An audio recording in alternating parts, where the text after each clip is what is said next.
Sean Skellington. I don't have a drink. I failed as a host. For those of you who don't know Sean, he's a fantastic artist.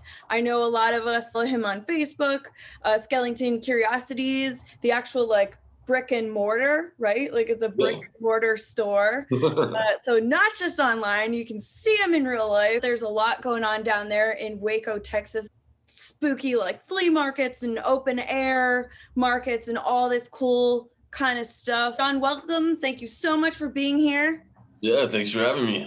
Hello. I know you have so much going on creatively, your own work, the brick and mortar shop, online. I've seen you doing commissions, also podcasting and all this other good stuff. Yeah, I got a podcast called Necroelectric. Ooh.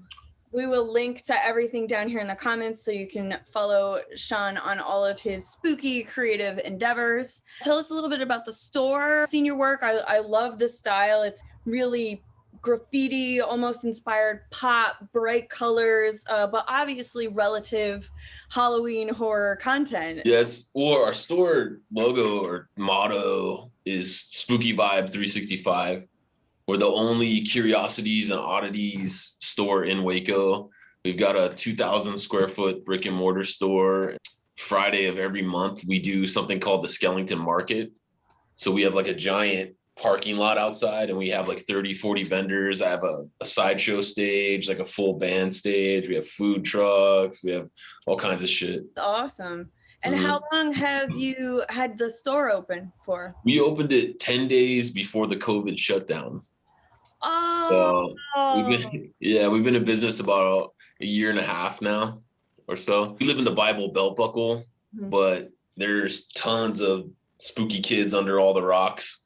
So as soon as we said fuck it and just did our thing, they all came out from under the rocks and really supported the shop. And they really support. We do a lot of events like crystals and cocktails, bugs and brews. We do a lot of like events at other businesses. Like last year we threw a vampire ball here in the parking lot. We had like a big circus tent. And like I'm definitely curious about like your process. It's mixed media.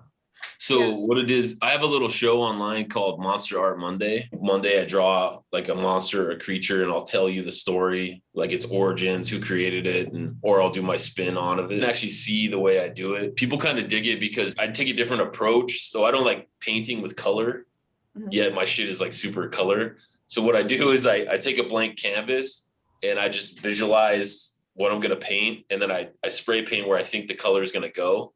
And then I take acrylic and I bring it to life. I try to put as much detail without putting any detail. Sounds like what you're describing is you do a wash with like the color and then you add in the line. Yeah, all the black line work and like minimal shading. You do commissions? Yeah. On top of like your own creations, like you said, the stories behind the monsters and everything like that. Yeah, I take commissions.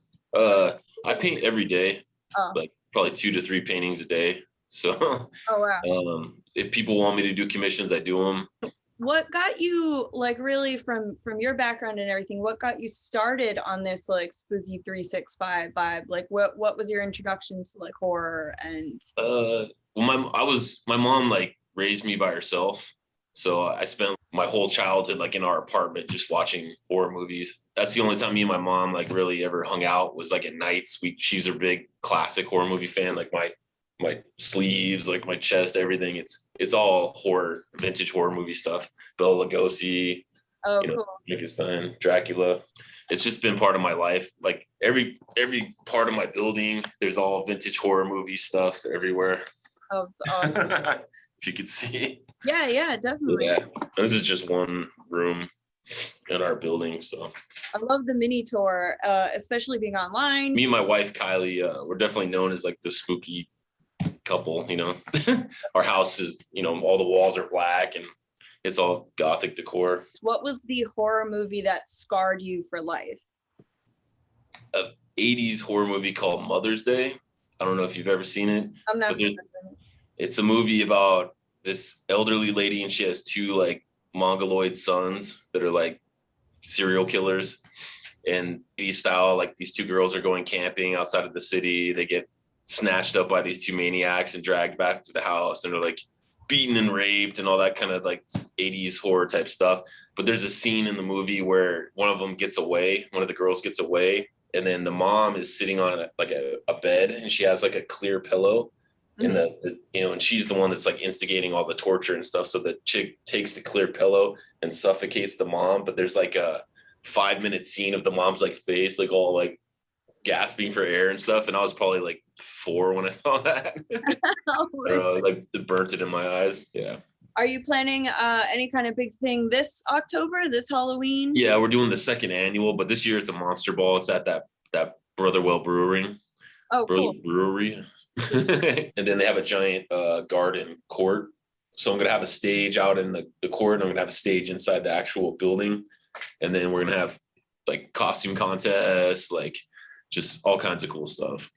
Dang, I think we need to be road tripping through Texas this Halloween season. Our store also houses like all kinds of crazy stuff, like a 1953 viewing casket that we remodeled. So it has Beetlejuice interior, and then it has black with our store logo on the outside. But it was in service from 1953 to 1982. Hundreds and hundreds of bodies have been in that thing. And then we have a... Did you get it at like an auction? No, I got it from a guy who used to work at a morgue, and then the morgue went out of business. He sold it to me. He was in storage. Yeah. I also sing in a band called Last Nail in the Coffin. Last nail in the coffin. So you're like, you do it all. This is like creative entrepreneur to the max. Yeah. Yeah, I don't have like a day job or nothing. I spread it all out. Yeah. I'm guessing it's what, metal? Yeah, that's metal. Describe it. Metal? Yeah. I mean, like our earlier stuff is metal hardcore, and lately it's just been kind of metal. Check it out. It's lastnailinthecoffin.net, or just go on YouTube or just search Last Nail in the Coffin. Yeah, we'll link to everything down here in the comments, from the shop to your art, Last Nail in the Coffin, all of it, so y'all can follow Sean in his many spooky endeavors. 365, not just Halloween season, right? Yeah. All right, Hellions, don't forget, check out Sean Skellington. We're linking to everything down here in the comments. Like, follow. As always, make sure you subscribe to HPUSA TV for more new, exciting, unique daily content. Thank you so much for coming on 7 Minutes of Hell. And we will catch you later. See you next time.